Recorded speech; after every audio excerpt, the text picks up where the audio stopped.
everyone. This is Talk Back. It's about a week after the election, and we're still on the 2020 roller coaster. Today is Veterans Day 2020. We're still dealing with a pandemic that is raging and somebody in the White House raging. Well, I have my three powerful political pundits here again to talk about what has happened, where we are in the election as of today, and our thoughts. Let me introduce them to you. Many of our prognostications did not come true, sadly. We got the best one, the top one, but some disappointments, which we'll talk about.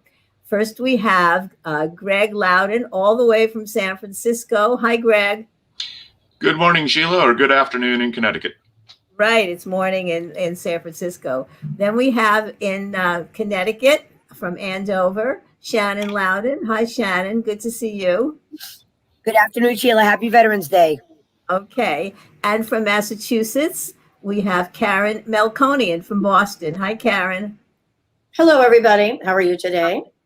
Great. So let's see. What shall my first question be? As we sit today, Joe Biden has been announced by the networks and all of the news services, the Associated Press especially, sitting with approximately 290 electoral votes, still waiting for the final toll on Georgia. North Carolina, I think, is being called for the Republicans, as well as Alaska this morning. So he could get a total of 306 votes, which, as Shannon pointed out to me last week, was exactly what Trump got in 2016. So my question is, 306 votes.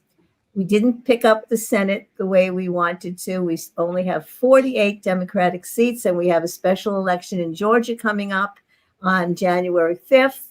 And the House of Representatives stayed Democratic, but we lost 8 seats. We had 232 Democrats, and now we're only going to have 224. Still a majority, but that's not that much over 218, which is what you need. So, question.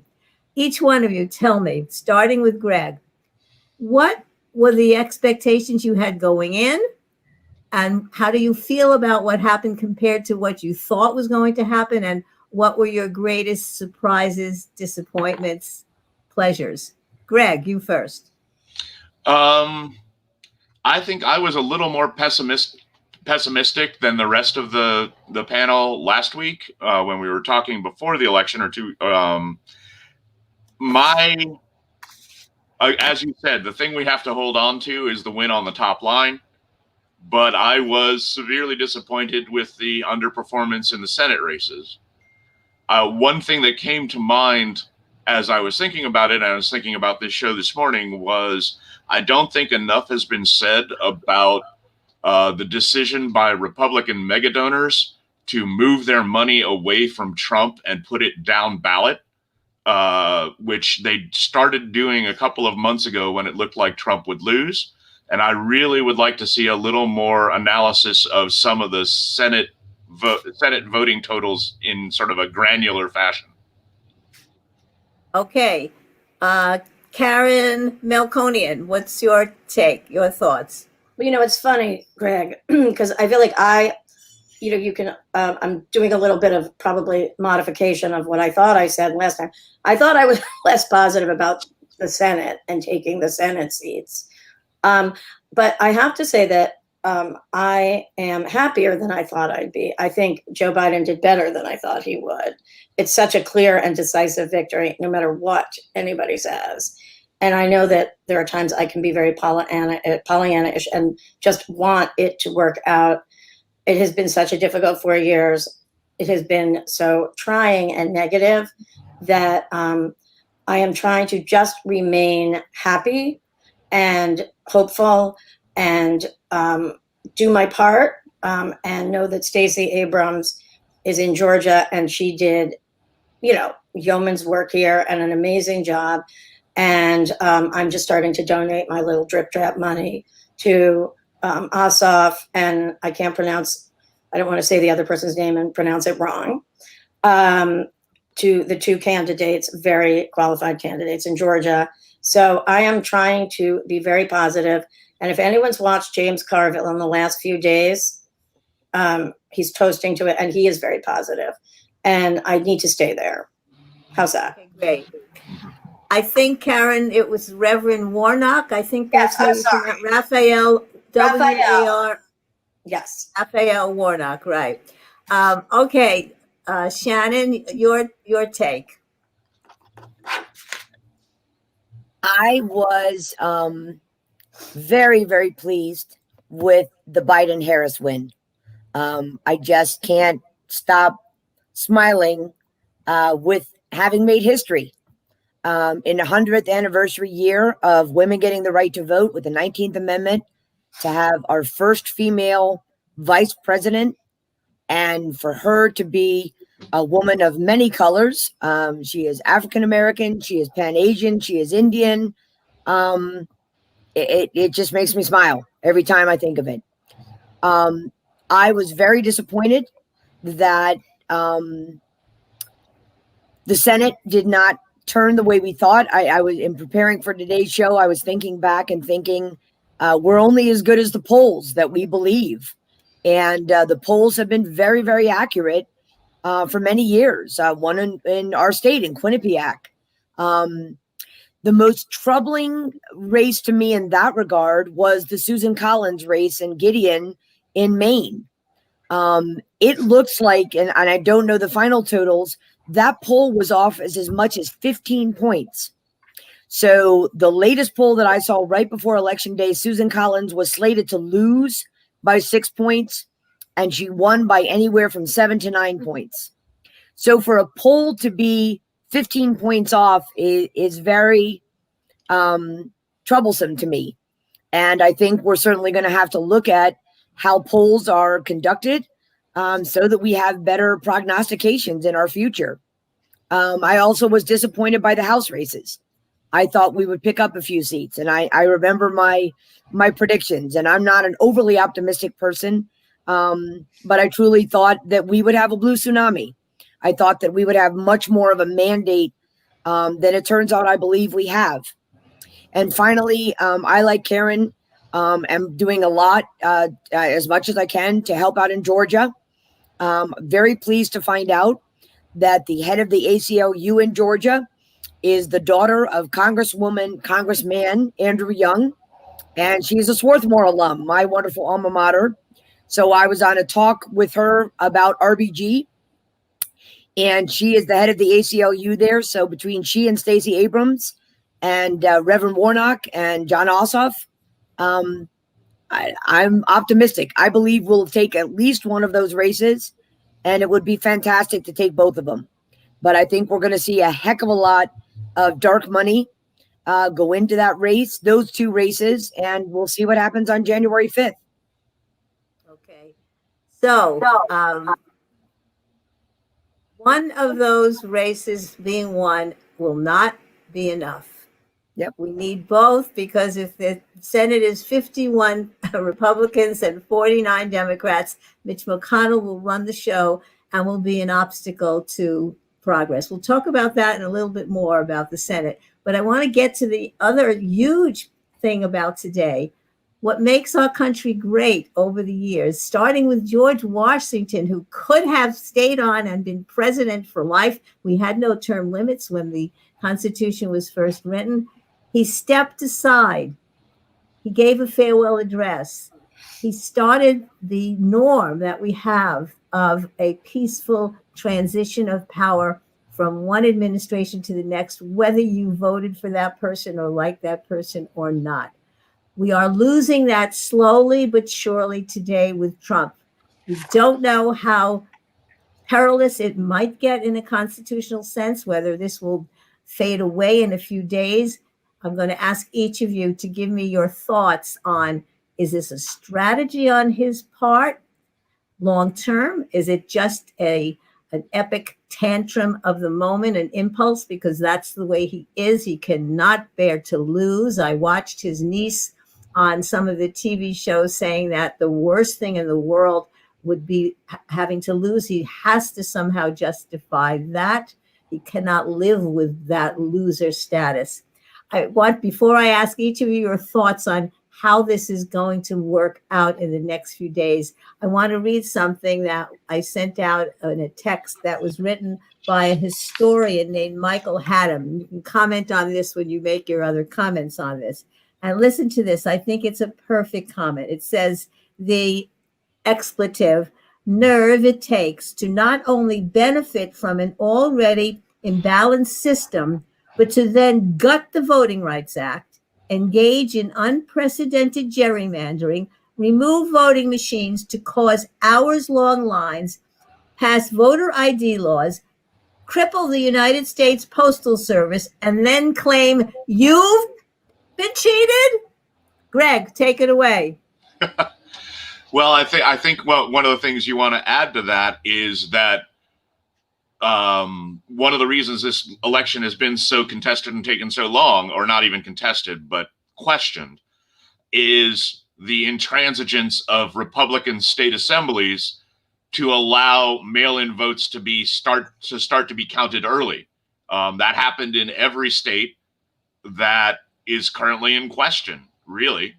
The other thing for me is, in terms of a prognostication, I think we can't separate out Trump's angst and Trump's psychology from the enablers who are supporting it.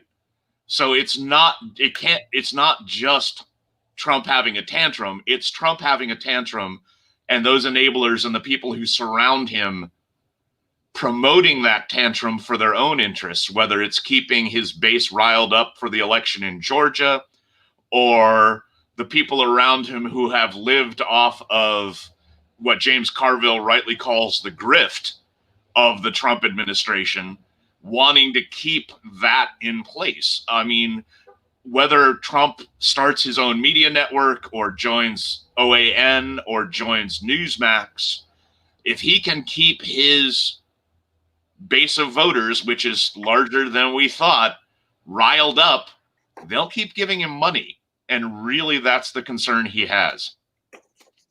Okay, before I go to Karen, I'd want to make a point that you introduced, Greg.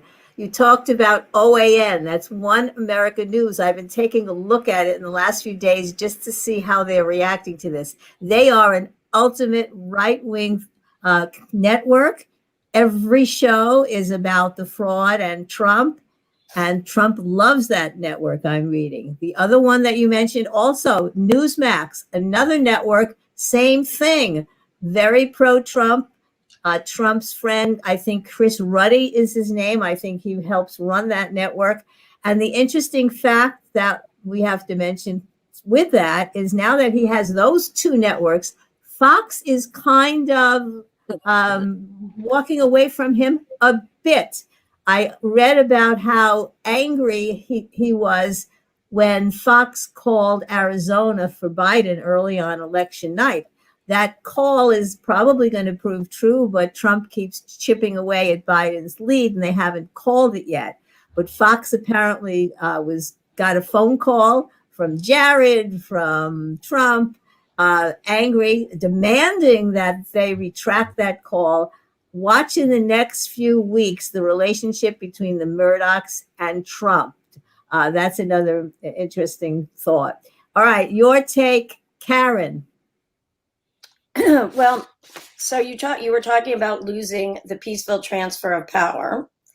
That was your question, right? I mean, is it a strategy or a tantrum? And my cat just joined us.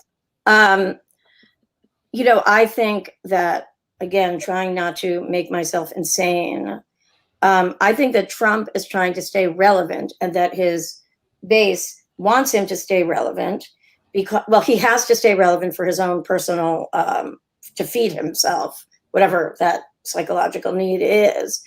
But he also has to stay relevant, and his base needs him relevant for the next 4 years so they can make every day a misery for Biden, who's handling it well. And I think that I believe I've said this to you, Sheila, what I've come to realize is that so much of this has to do with race and racism. And I realize maybe I came to this late in the game, but I think that the reason they enable him is because he is them, but they can't come out and say the horrible things he says. He is their face. He gives them all cover to, because he doesn't care what he says. He says one thing, he says another. And I think that is why these psycho fans are staying with him, because they, go back to the birther movement, go back to everything. At the end of the day, they do not like that the white men will not be the dominant race in 20 years from now, that other people have rights. And, they're turning Joe Biden into a socialist who's going to equalize, everyone's money, and then they'll lose their rights. So that's what I think. I think, yes, he's having a tantrum. They are leveraging his tantrum, his narcissism, his need to feed himself for their own personal gain and fears. And, to the extent of what can we do about that, I can try not to sit here and think, oh my God, I can't believe this is happening every single day, and try to figure out what I can do to, give money, to educate. I was very pleased. I did listen to the Supreme Court hearing yesterday, and it was very clear that the Affordable Care Act will stand, because their argument was circular. So no matter how, there is a small amount of hope, and I don't want to give up, but they want to stay relevant. When he talks about the 2024 race, they just want to make it so that what's happening now is not relevant, and they will look to that. That is what I think. Okay. Shannon, before I get your take, I want to point out the New York Times had a full-blown headline basically saying that they had all 50 election officials in the 50 states look at whether or not there was fraud, and they found none. They put that that was the headline in today's paper. There was also a poll that came out, an Ipsos Reuters poll, that showed that 79% of the American people already believe that Biden has been elected president. And there was another poll that did show that about 70% of the Trump voters still believe that he was cheated out of the election. So, Shannon, when you respond, I want you to also to add this piece to it. Do you think that what Trump is doing now is creating a permanent disability on our electoral system? Is it helping to destroy our democracy because so many people have no faith in the vote? Or do you think that we can overcome that, and this is a blip and we'll overcome that? Or is it a permanent stain? So, Shannon, take that away. Okay, well, I'm going to try to answer all the different questions that are pending right now, and remind me if I need to add to it. But let's go back to the initial question, and that is, do I believe that it's a strategy or a tantrum or whatnot? I really believe that it's twofold. I believe that he is acting out of his fear, and we're seeing his fear displayed in every different sense. And I also believe that it's a strategy. We've seen what he's done as far as the firings of the really important personnel and the people that he's put into, somewhat permanent, as my brother and I were talking last night, in the national security realm, employees and federal employees that are going to be very difficult to remove in the future. So I think that there is a strategy there. And I also think, as Karen said, that he's trying to stay relevant. And I believe he may even run 4 years from now. So that is part of the strategy. As far as, do I believe this is a permanent divide? I don't. I really do have hope for our democracy, because bottom line, our democracy worked. We may have been, or I'll just say myself, I may have been very overly optimistic about what the results would be. I think the polls were supporting my optimism. But democracy worked, thank goodness. And God bless all the tremendous poll workers who have really, Republicans and Democrats, who have stood up and said, we did our jobs. And how dare you claim that there's fraud? There is no fraud. And if you are victorious in any of these recounts, it may change the votes by a couple hundred votes, but nowhere near the 4 million that you lost by. Another big concern of mine had been losing the Electoral College while winning the popular vote, a huge concern. We won the Electoral College. The final thing I'll say is I've been listening, and I know you two have too, Sheila, to Goldsmith, who I don't believe is an attorney, but was part of the Bush administration, and Bill Bauer, who was a legal counsel to Obama. And they have now written a book where they are trying to change the policies for future presidents based on how much Trump has violated the norms of all prior presidencies. And certainly one of them is the peaceful transition of power. So I will add that the three things that Goldsmith said in an interview with Terry Gross on NPR that really trouble me are the following. Number one, all the pardons that Trump will provide for himself, unprecedented. No president ever has pardoned himself, for all of his family member and for all of his cronies, his sycophants. Thank God that he can only do so with regard to federal offenses. So let's see what happens on January 21st. Number two, a second worry is he has emergency powers to declare war. Is that going to happen in the next 70 days? A concern.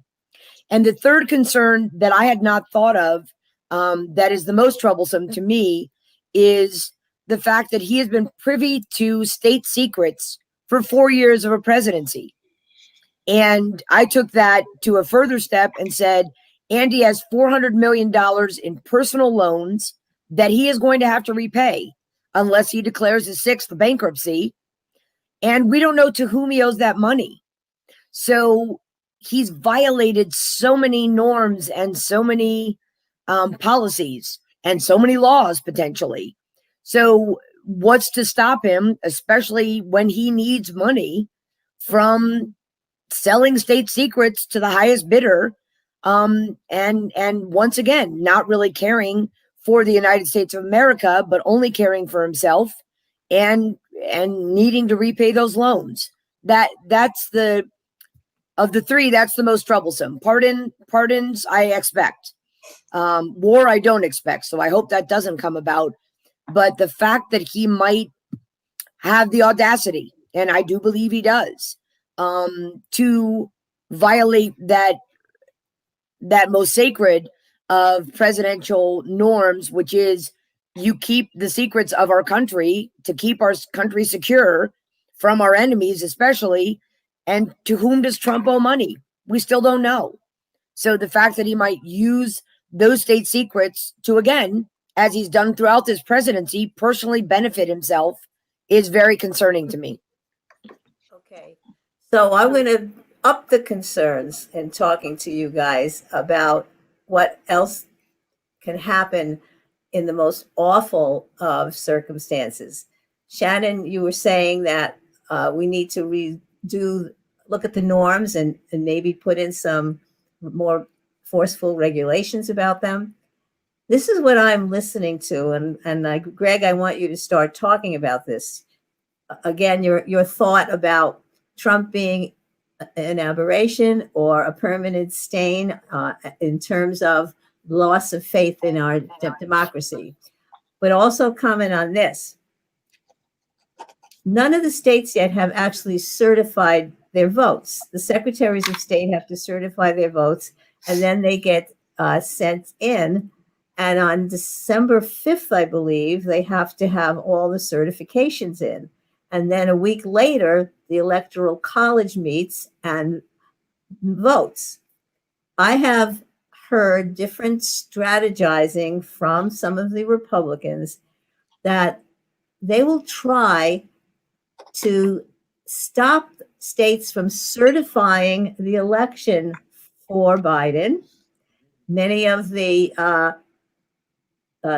secretaries of state are Republican. For example, there's a Republican secretary of state in Georgia and other Biden states, that they will go to court to stop the certifications because the count is still being contested. And if there's no certification, the state legislatures can present their own slate of legislators. And if a state legislature is Republican, notwithstanding Biden having won the votes in that state, they can create a slate of electors that will vote for Trump. That would be the ultimate in rigging this election for Trump. It is actually theoretically possible. Greg, what are your thoughts?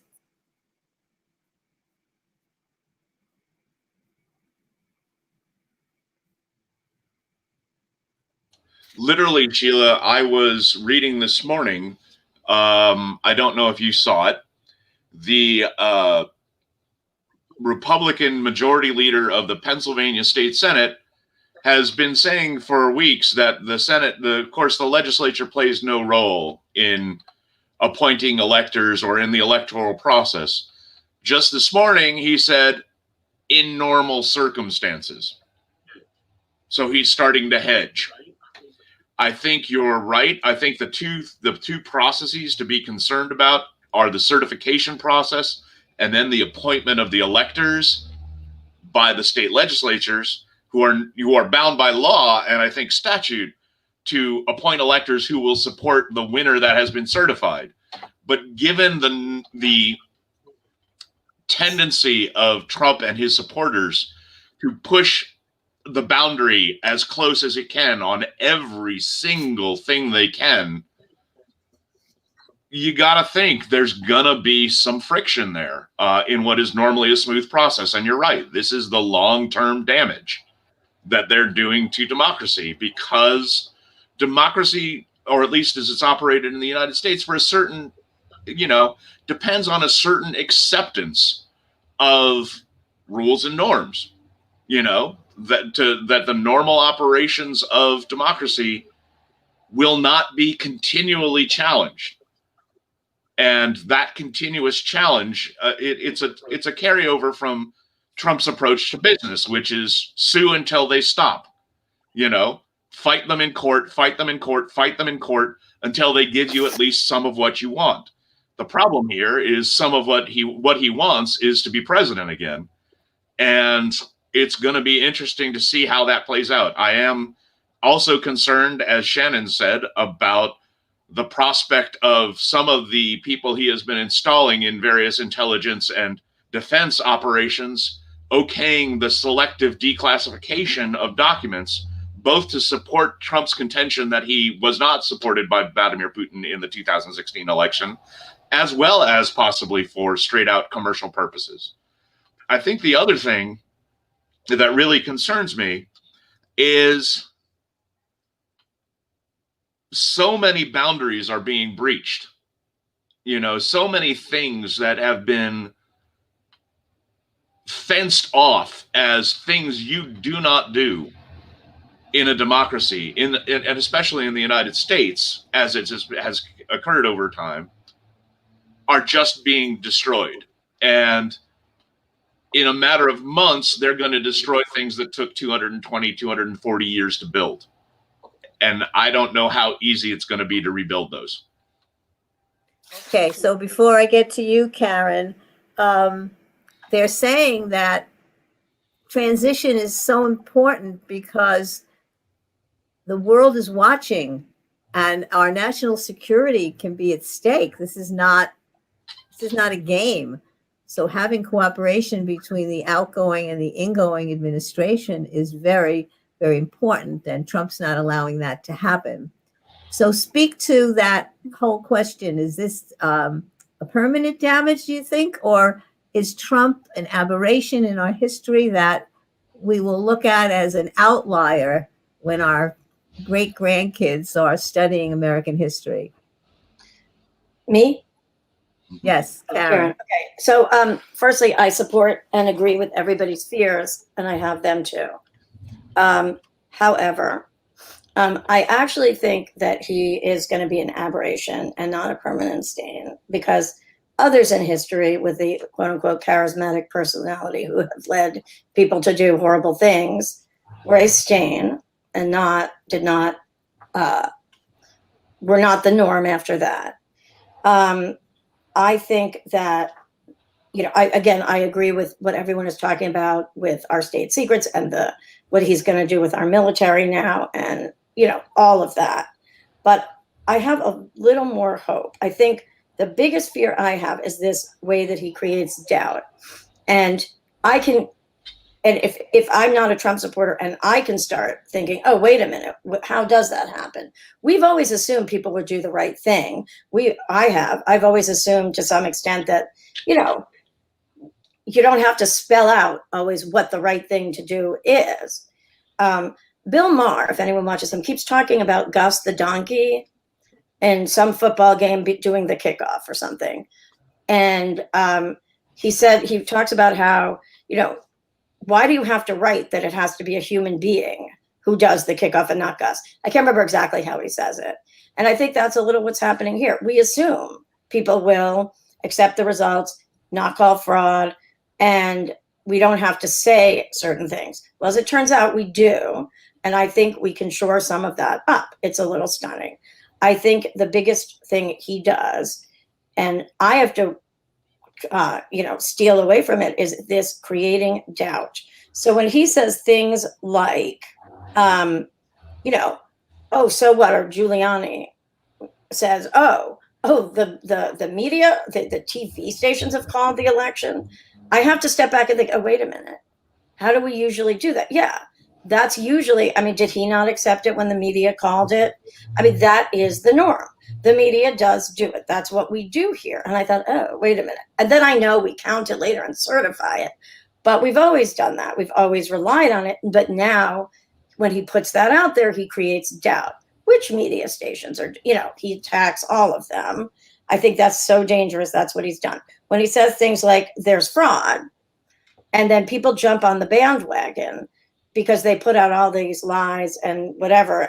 Or maybe he finds one case of somebody dead who voted, like Archie Bunker when they said he was dead and Edith got Social Security. That was one case. And now he conflates one case and makes it sound like there's rampant fraud and they're the people who buy it. It's the creating doubt. It's the slicing into all those places where we don't say it's a human being who does it. You accept the tally on an election. The media is getting it directly from the election boards in each state. Normally, we don't have to say that. It does seem now, to avoid this ever again, we do need to start saying that. So I feel more hopeful that we can do that. On another positive side, I think that this whole debacle is eye-opening for a lot of people. And I think for many of us who assumed those things, oh, people will just do the right thing. Oh, this will happen as it is. Or, oh, we're not really a racist country. There's just a few people. Or, I don't have to get involved because somebody else is. I think it's empowering. And I think more people will come out of the woodwork from this. So I'm hopeful there. I think that Bill Barr's memo on election fraud was bullshit. Sorry, I shouldn't say that word. It didn't say anything. So, it gives Trump some little carrot, but it actually didn't say anything more than you could start looking before the election is certified, but there has to be a clear, substantial, allegation or whatever of fraud, and it has to have upset the election. So would upset the election if you found a pattern of fraud. So his memo says nothing. Offensive, shouldn't do it, supposed to stay out of it. Then I think that I have two more things to say. I wrote them down. The pardoning of himself and family members. I looked at what Ford pardoned Nixon for, which was also based on a Supreme Court case in the early 1900s, I believe. I didn't look that carefully. And he pardoned him for all crimes he may have committed while president. So arguably, Trump, we don't know if he's committed crimes because he hasn't been convicted. So you can't in perpetuity say, if you commit a crime going forward, you're pardoned, because we don't do that. And I'm not sure he can pardon himself from crimes that were committed before. And unless the statute of limitations has run, because I think many of these could fall under the RICO statute, go ahead and pardon yourself. But according to the current law and Supreme Court precedent, you pardon yourself for crimes committed while you were in office. He's committed so many other crimes prior to office that I'm not even that concerned about that. I do believe that's what he's going to do. He's going to resign the day before Joe Biden comes in. Mike Pence will pardon him, etc. But I'm honestly not that concerned about that, even though that particular norm that we would imagine nobody could do has never been written down. But I guess I'm a little more hopeful because I think there's an underbelly here of hope. The other thing is, there were laws in every state about how they run their elections, how they counted them, what triggers a recount, what they do in the recount. And if these secretaries of state and legislatures want to come out and say they failed to follow their own laws, then they're harming themselves. They made the laws and they are all coming out and saying they followed them and there is no fraud. So I guess I am hopeful that they're not going to come out and say, oh, we didn't follow our laws. Oh, we let all this and this happen. At least those secretaries of state seem to be upfront. Even that Georgia guy was like, I would hope those two senators, Perdue and Loeffler, would spend more time, preparing for their election. So I guess I'm a little more hopeful. Okay. Shannon, Karen mentioned the Bill Barr memo, which again was going against Department of Justice policy that you do not do an investigation of fraud in elections until after the votes are counted and certified. He changed that. But to date, there are 93, I believe, U.S. district attorneys, federal district attorneys' offices, and so far none of them are starting any investigations, and we don't believe they will. So, Shannon, you take that question. The ultimate damage of a Trump presidency and what he's doing now, and the ultimate fear of more mischief between now and November 20th. November 20th, Sheila? What are you talking about, November 20th? Did I say November? Of course, I mean January 20th. Okay, good. I was just hoping I wasn't missing something. It can't come too soon. It can't come too soon, right? No, it cannot. Okay. And I will say, I was unaware of what you were talking about. I'm obviously aware of the certification in the Electoral College. And you've caused me more concern, Sheila. I don't appreciate that. Only because one of the things that I mentioned during our last prognostication show was my concern that we weren't properly focusing on state legislatures, and we did not do well in state legislatures. And they're going to be drawing the redistricting lines after the census comes through. So that's of concern to me. And now you've added to that concern, because if they have to certify the election results and don't do what Karen absolutely acknowledged has been the norm for our democracy, which is you count on people to follow the laws, to follow the policies, and to do what's right. So I think maybe the takeaway from here, to add to the hope that Karen was expressing, is that I do believe that the Trump administration and all that has gone on, including the lack of the concession, the lack of the transition and whatnot, is an aberration. I do believe that. I believe we're going to see restoration of policies that are critical to the functioning of our democracy. I believe that had Trump won, our democracy would be in tremendous danger. I don't know if it would have survived another 4 years of a Trump administration. So my hope is that we take what has happened, much like Goldsmith and Bauer are advocating, and take that beyond policies for our future presidents and look at what policies need to be enacted when we can't do the right thing. Because that's what I think is a takeaway from the Trump administration. You can't count on a president to act presidential. And when you can't count on people to do their jobs in the manner that they've been done for centuries, then we need policies to make certain that that's going to continue and that our democracy will survive. I wanted to know, because I've heard, I was unaware of the requirement of the certification by somebody in the government services office or administration to provide for up to $10 million for the incoming administration to transition between the election and January 20th, the inauguration. And what I've heard that causes me concern, and I understand. I mean, I understand wanting to wait till there's a little more confirmation. Maybe, you know, when all states are confirmed and the Electoral College votes are known before the certification happens in December, maybe that will come through. But what I'd heard that was of concern to me is that when this occurred in 2000, there is a belief, and a strong belief, and I believe it was actually in the 9/11 Commission's report, that the more than 30-day delay in the transition to the Bush administration may have in fact so endangered our national security as to have somewhat unfortunately allowed 9/11 to occur, because there was not the attention paid to our national security during that time.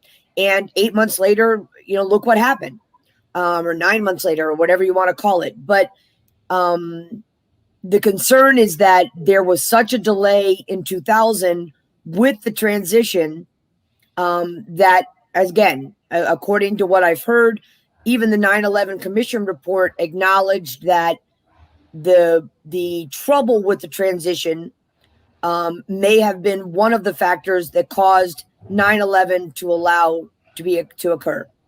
Right. So Shannon makes a great point about the dangers of not having an orderly transition. Of course, we have to compare as a huge difference between 2000 and 2020. In 2000, Al Gore and Bush were locked in an unbelievably close contest in Florida over 537 votes. And it was just that one state. And it had to go to the Supreme Court, and it took over 30 days and so forth. This is nothing like that. There's no fraud alleged in any places really significantly, and there's not a close contest that we have to be watching. So Shannon's point is excellently made. I want to talk about the electorate, because we're all glad that Biden won, and he's going to be at least 5 to 7, maybe more million votes ahead of Trump when the counting is done. They're still counting in California, which, you know, will bring in a lot more votes. But those of us who thought that Trump needed a huge rebuke from the country were surprised that he's getting 71, 72 million votes. And Karen seemed to characterize it in racism terms. Yes, that's part of it. But I want you all to talk about the Trump electorate. And do you think that, how long will they stick with him? Do they want to be associated with a sore loser, with somebody who loses and who doesn't do the right thing? How long will they stick with that? And what are they made up of? They're not just racist. They're evangelicals in the most part, right? And they're what I call the country club Republicans, the Mitch McConnells of the world, the Republicans in the Senate who care about the financial picture. They're not as interested in the social, cultural issues that other people vote for Trump about. So, Greg, why did over 71 million people vote for Trump? And what is going to happen to his coalition of the rally crowd, or maybe more racist people, the evangelicals, and the country club Mitch McConnell types? What happened? Talk about that. Okay. First, playing off of a point that Karen brought up. I think it's a combination of race and what Isabel Wilkerson has rightly called caste, that it's not just racial, it's racial intersecting with economic and other social stability norms that is causing Trump voters to resist change. People have said that the key date is 2042, which is the date it's Yes. projected that white people will no longer be a majority in the United States. And there are people who look forward to that with fear. And that's something that Trump and others like him and other Republicans play on. I think a larger thing for me, and I've been really thinking about this, because why did 70 million people vote for this incompetent, amoral, criminal president? And my contention right now, I'm thinking about it, and what I'm thinking is that Democrats and progressives ask people to do hard things, or things that they think are hard. They ask white people to care for people of color. They ask rich people to care for poor people. They ask rural people to care about urban people, and urban people to care about rural people.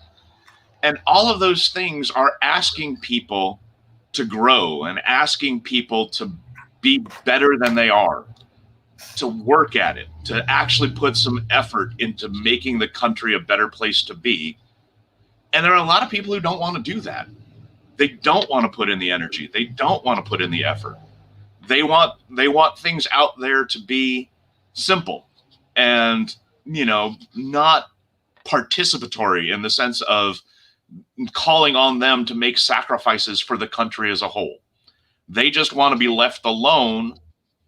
And I think, beyond racism, beyond casteism, beyond the corporate country club Republicans, there's a large piece of the Trump electorate who basically believed, and rightly so, that the Democrat or a Biden administration would ask them to make sacrifices to fight the coronavirus, and would ask them to make sacrifices to fight racism.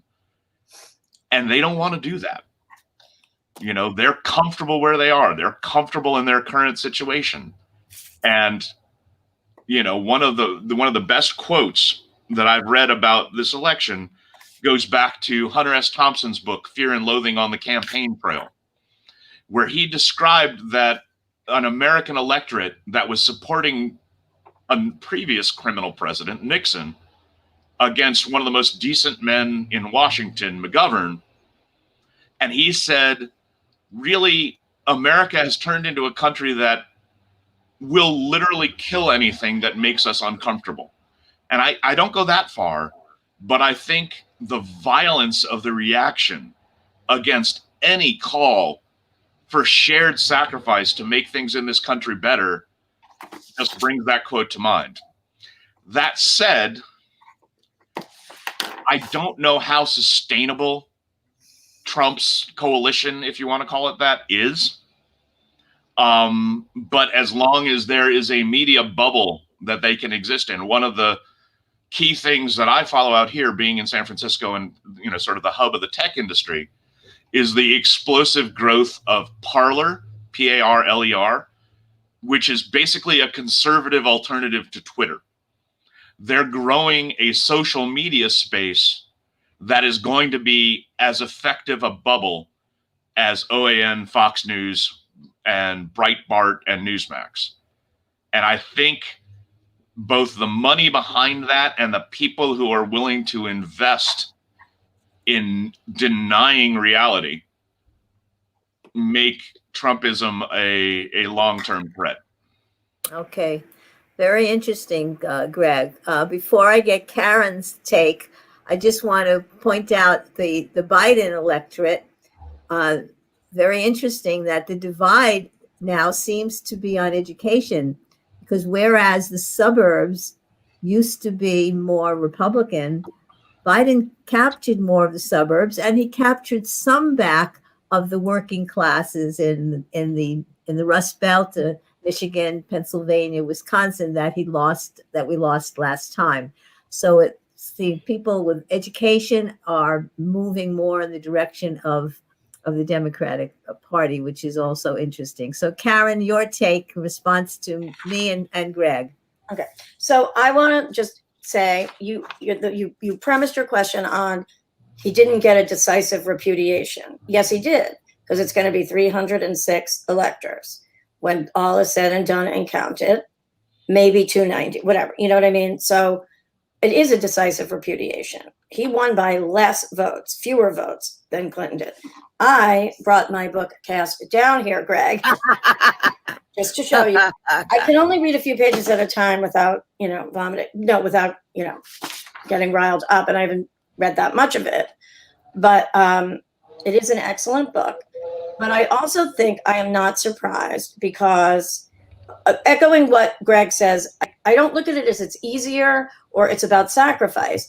I look at it as about, if I can do it, why shouldn't you be able to do it? There's another book called Democracy in Chains, which I started to read at the beginning of Trump's presidency. Again, couldn't really go that far, but they talked about one of the trigger points being Brown versus Board of Education, and shortly thereafter, sort of a movement in the state legislatures and Koch brothers. Because why should I, a rich white person living in a neighborhood, have to pay for them over there? Why should my taxes go to them? And I think that is the attitude.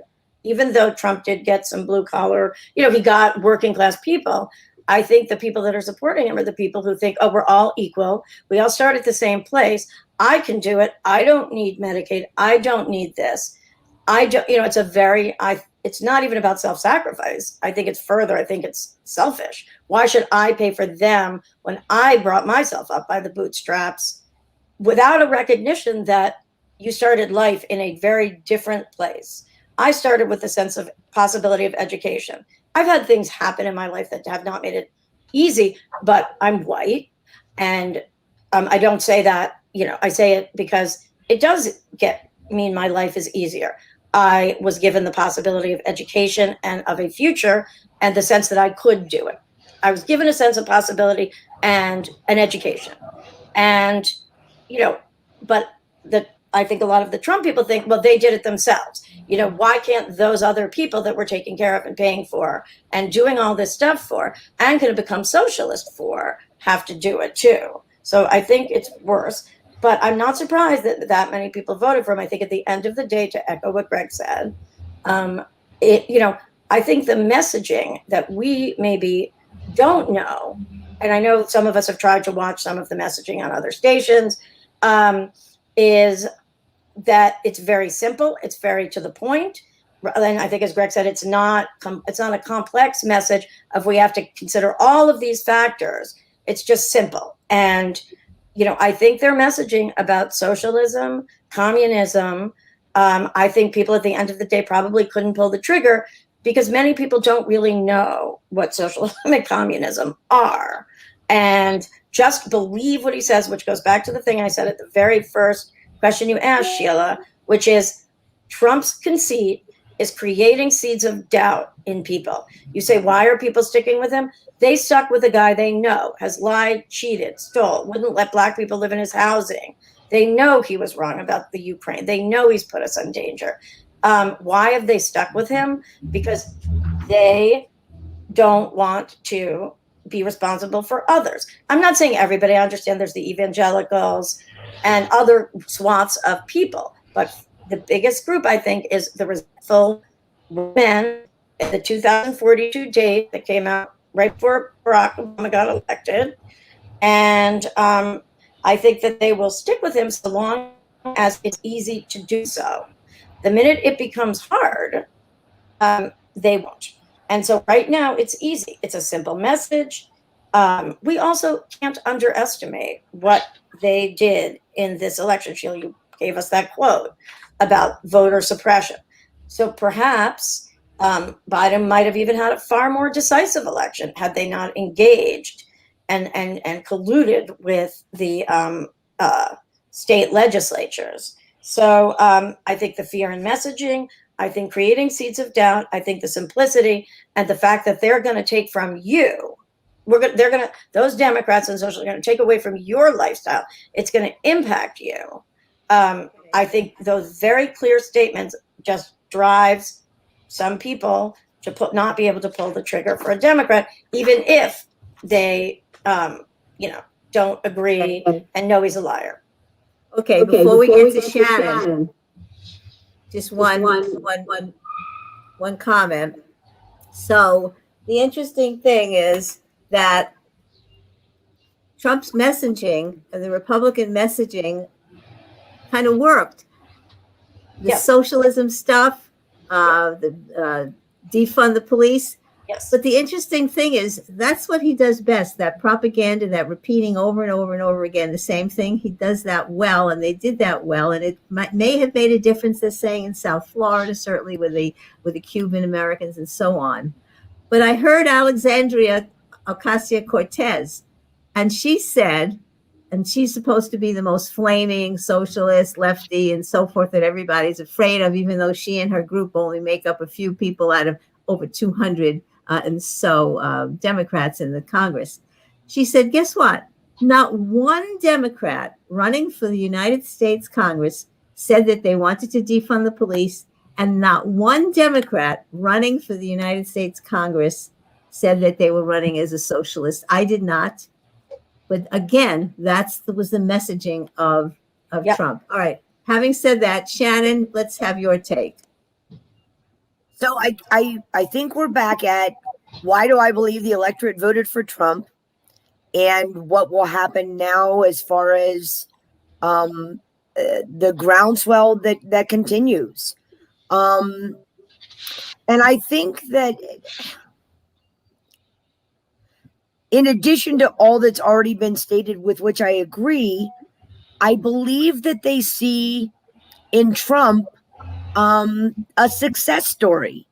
For all that those who really know a lot about him know that he is not a success story, and know his tremendous failings financially and his bankruptcies and his crimes and whatnot. I really feel like they are drawn, much like America was drawn to Reagan. They're drawn by a personality and by a promise that he's going to make America great again, although the way he wants to remake America is not going to make it great, and is not the promise that was promised by our Constitution to the majority of America and all Americans.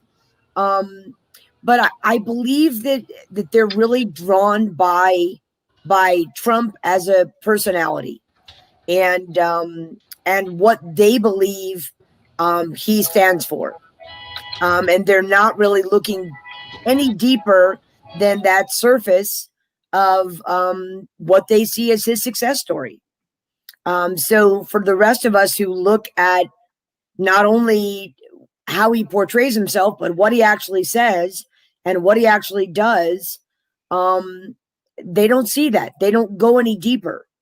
And that's why I believe almost half our country or half our voters voted for him, which is a tremendous message for the United States to also have to deal with, and a Biden administration to have to deal with, and for everybody on a local and state level to have to deal with, which is okay, as long as we have the mechanisms and the democracy and the policies and whatnot still in place to be able to deal with them.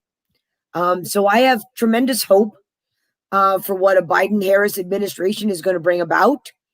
I believe that he truly is. He was not my initial candidate. He was too moderate for me. But I don't believe that my initial candidate, Elizabeth Warren, would have won. Sorry to say that, Elizabeth. But the country really spoke. And had we had any more of a progressive or not as much of a centrist or a moderate or a unifying force. And also, I want to say one more thing before we conclude, and that is, God bless Joe Biden. He has given his life for this country. And I believe it's 47 years now he is devoted to making this country a better place. And that gives me hope. And also his choice of a spouse.